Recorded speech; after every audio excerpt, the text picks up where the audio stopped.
दहशतवादाचा खात्मा करणं ऑपरेशन सिंदूरचं लक्ष्य 7 मे रोजी भारताने 9 दहशतवादी तळ नष्ट केली। यात पाकिस्तानातील 100हून अधिक दहशतवादी मारले। भारतीय लष्कराची माहिती।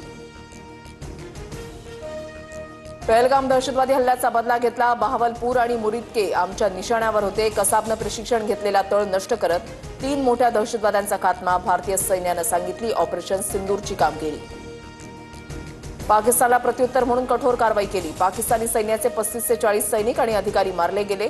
डीजीएमओ पत्रकार परिषदेमधून खुलासा।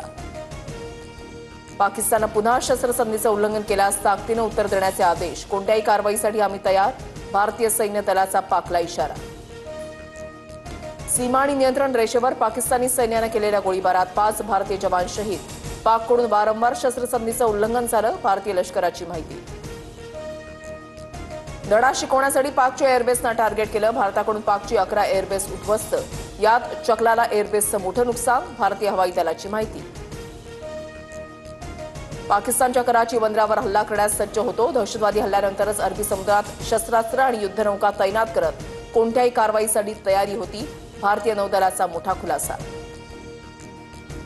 शत्रूला त्यांच्या घरामध्ये घुसून मारलं। तीनही दल प्रमुखांसोबतच्या बैठकीमध्ये पंतप्रधान मोदींचं वक्तव्य। तिकडून गोळी चालली तर इकडून गोळे टाका, मोदींच्या सूचना। लखनौमध्ये BrahMos aerospace integration and testing फॅसिलिटीचं उद्घाटन। रावळपिंडीपर्यंत ब्रह्मोसचा आवाज गेला। भारतीय सेनेच्या शौर्याची ही धमक। संरक्षण मंत्री राजनाथ सिंहांकडून कौतुक।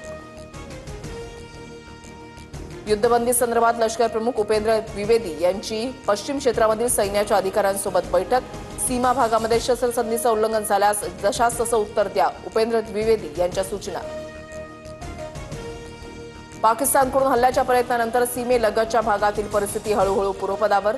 जम्मू काश्मीर, पंजाबसह राजस्थान सीमेवरील जनजीवन हळूहळू पूर्वपदावर येण्यास सुरुवात। राजस्थानच्या जैसलमेर आणि हनुमान चौकामध्ये ब्लॅकआउट। याआधी पाकिस्ताननं केलेल्या ड्रोन हल्ल्यानंतर खबरदारीचा उपाय। भारताकडून पाकिस्तानच्या 4 हवाई तळांवर हल्ला। बोलारी, नूर खान, जेकबाबाद, सरगोदा हवाई तळांवर हल्ला करत भारताचं प्रत्युत्तर। पाकिस्तानमधील नुकसानाचे फोटो समोर। पुलवामा हल्ल्यामध्ये आमचा हात होता। पाकिस्तानी सैन्याची पहिल्यांदाच कबुली। पुलवामा हल्ल्याच्या वेळेला आम्ही रणनीतिक कौशल्य दाखवलं। यापुढेही अशा कारवाया करू। पाक हवाई दलाचा अधिकारी सय्यद मोहम्मदची दरपोक्ती। मालवणमधील छत्रपती शिवरायांच्या पुतळ्याचं मुख्यमंत्री फडणवीसांसह उपमुख्यमंत्री शिंदेंकडून अनावरण।